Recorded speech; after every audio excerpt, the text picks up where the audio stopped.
someone weaker than you is winning. Why? Because they look more certain. They speak without hesitation. They act like they deserve everything. And the world believes them. Meanwhile, you hesitate. You overthink. You wait for the right moment, the right words, the right feeling. And as you wait, someone else takes what could have been yours. Confidence isn't a trait. It's a weapon. And if you don't carry it, someone else will use it against you. Machiavelli knew this centuries ago. The bold get ahead even if they lack the skill. The hesitant stay behind no matter how brilliant they are. Because power doesn't belong to the best. It belongs to the most certain. This video is a turning point. Not for motivation, not for comfort. But for control.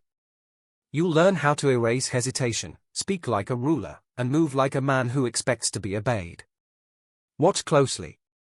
Because from here on, your weakness will no longer be tolerated.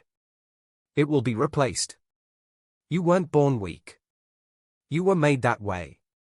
By repetition, by reward, by rules, trained to obey, trained to seek approval, trained to ask, is this okay? What lives inside you right now is not a man. It's a servant conditioned to please, programmed to submit. A loyal dog who flinches at judgment and waits for permission. That voice in your head, the one that hesitates, that overthinks, that apologizes before speaking, that's not you. That's the inner servant. And if you don't kill him, you will never be free. Machiavelli didn't whisper. He commanded. He didn't wait to be understood. He acted and let others catch up. He didn't ask for power. He seized it because he knew those who ask don't deserve. Your transformation starts with inversion. Every time you want to shrink, expand. Every time you want to explain, pause. Every time you want to apologize, stare. Because dangerous confidence doesn't come from feeling ready. It comes from doing what the inner servant would never dare. You walk faster. You take up space. You stop nodding. You stop softening your tone. You speak like your words are decisions, not suggestions. Confidence isn't a mindset. It's an identity. And that identity is forged in defiance. Not against the world, but against the version of you that still wants to serve. So here's your first rule. If it makes you small, kill it. A thought, a habit, a person, kill it. If it makes you hesitate, confront it. If it makes you weak, deny it. If it tries to be liked, laugh at it. The world will tell you to be kind, polite, and nice. But here's the Machiavellian truth. Nice men are tools. They get used, discarded, replaced. Powerful men aren't nice. They are precise, measured, controlled, calculated, and it starts by slaughtering that little voice inside you that still begs to be accepted. You don't need permission. You don't need validation. You need only one thing, the willingness to become feared, not by others, but by your former self. Because once you kill the servant, the ruler awakens. Powerful men don't arrive loudly. They arrive with presence.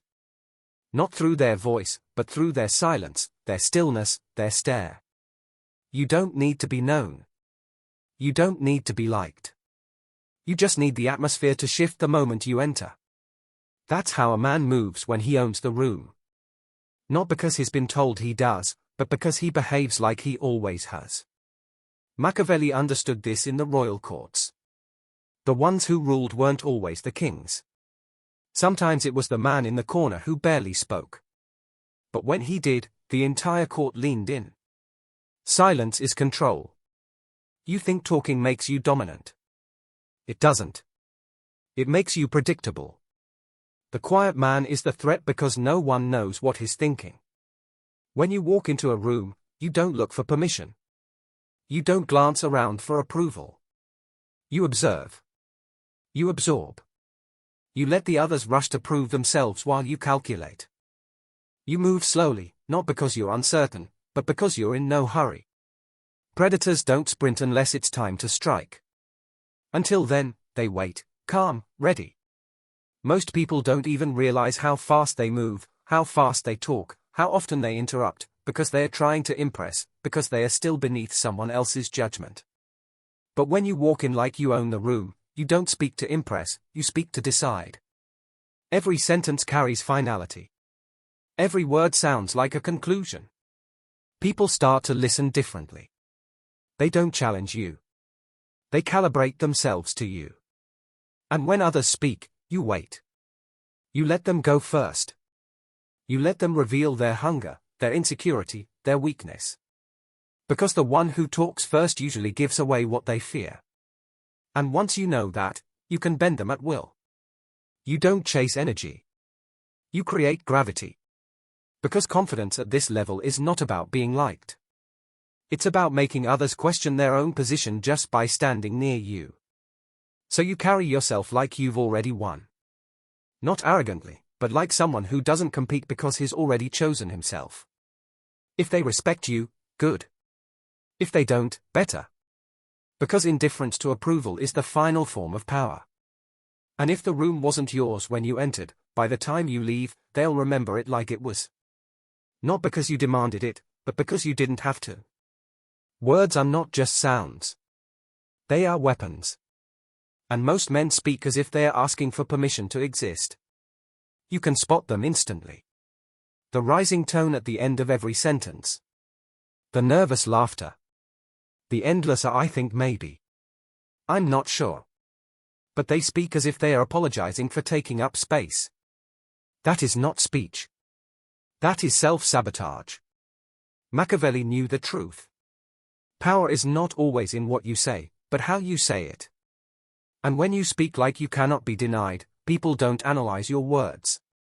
They submit to the weight of your certainty. Because here's the game. People are not logical. They are emotional. They don't follow truth. They follow conviction. If you sound sure, they assume you are right. If you hesitate, they assume you're not worth listening to.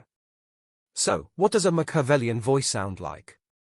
It's slow, calm, final. You speak as if your words are not open for debate, as if each sentence is a decree. You speak like someone who already expects to be obeyed. It doesn't matter if you're in a room full of experts. If you sound like a decision, they'll defer. That's the first rule. Sound like the end, not the beginning. And here's what most will never tell you. You don't need to speak often to be respected. In fact, the more you say, the more chances you give others to decode you, challenge you, or worse, stop fearing you. Speak less, mean more. When you do speak, eliminate softness. No filler, no explanations, no apologies. Never say, I'm just saying. I could be wrong. I don't know if this makes sense, but those are escape hatches for the weak. Burn them. Say what you mean and leave it there. Let others deal with the silence that follows. Because silence, after a strong statement, is powerful. It dares people to challenge you, and most won't. Why? Because they're too afraid of what else you might say. Now understand this. The tone of your voice is your true message. The words are the surface. But your tone, your calm, grounded, deliberate tone tells people exactly where you stand in the hierarchy. You want to rise. Lower your pitch. Slow your tempo. Remove the nervous energy. Sound like someone who has nothing to prove and everything under control. Sound like a man who's already made up his mind. And expects the world to catch up.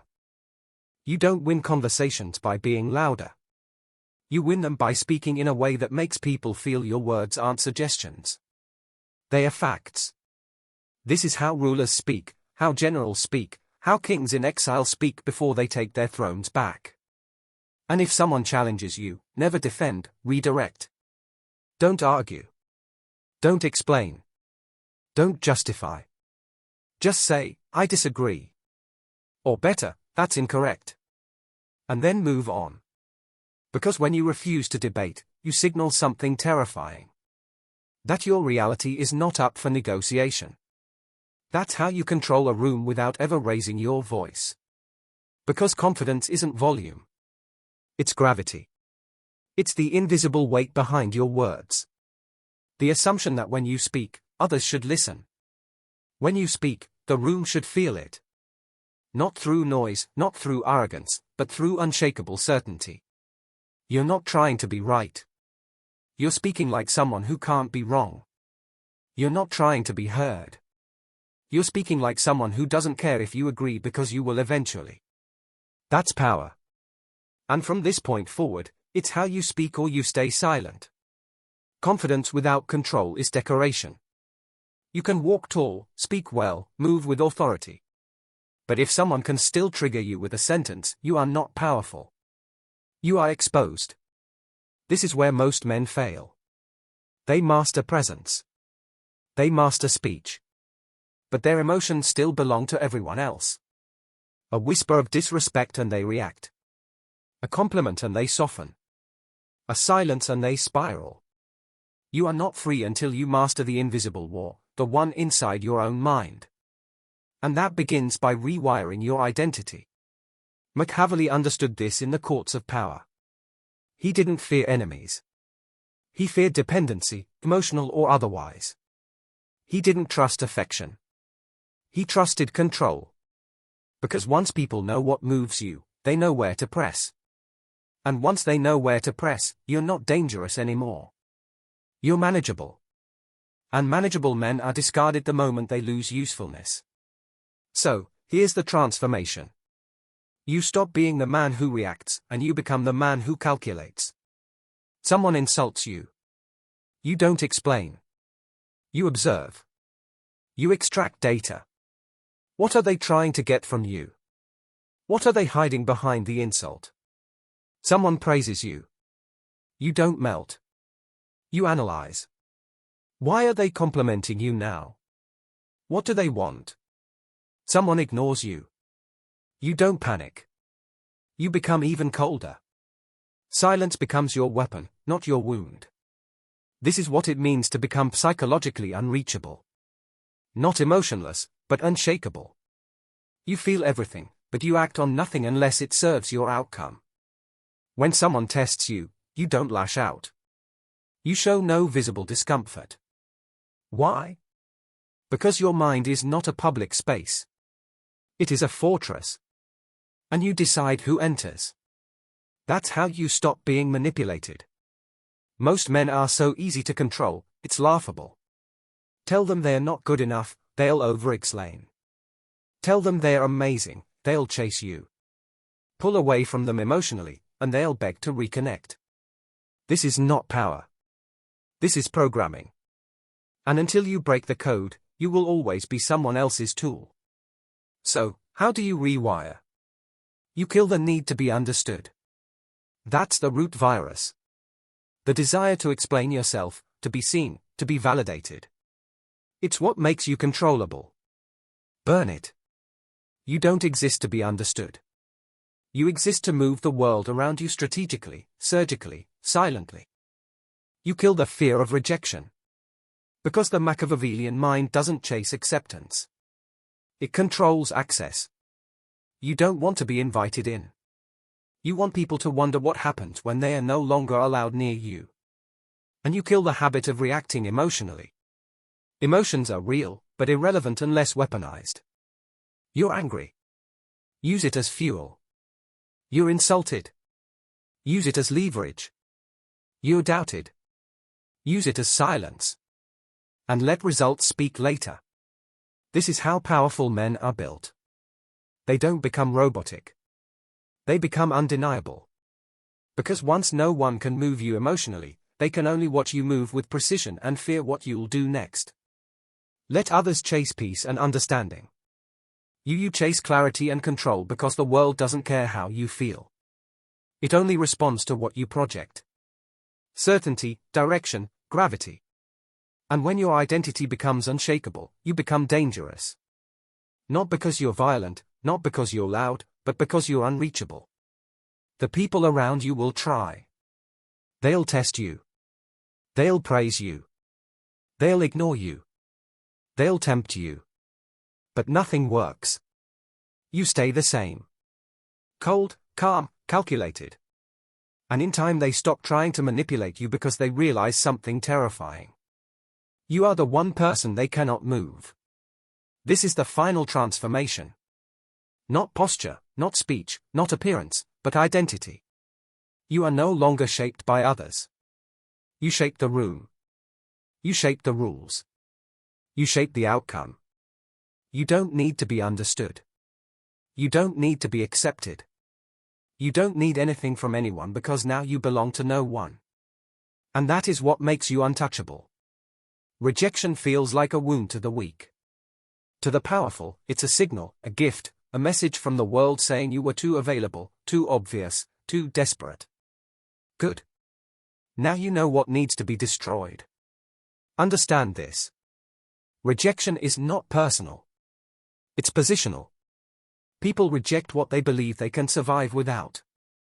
So if they said no to you, it means they believe they lost nothing. That's not an insult. That's intel. Now you know where they stand and where you stand. Which means you can now position yourself to strike back later when they are weak and you're untouchable. Step 1. Never appear affected. The moment you show pain, they win. It's not even about them. It's about your legend. A Machiavellian mind doesn't panic when the door shuts. It makes the room colder. You weren't rejected. They were disqualified from accessing you. Rejection is only real when you acknowledge it. So, you don't react. You evolve. Step 2. Withdraw your presence like a weapon. What happens when something you took for granted disappears? You begin to feel its weight, its value. That's exactly what you do when rejected.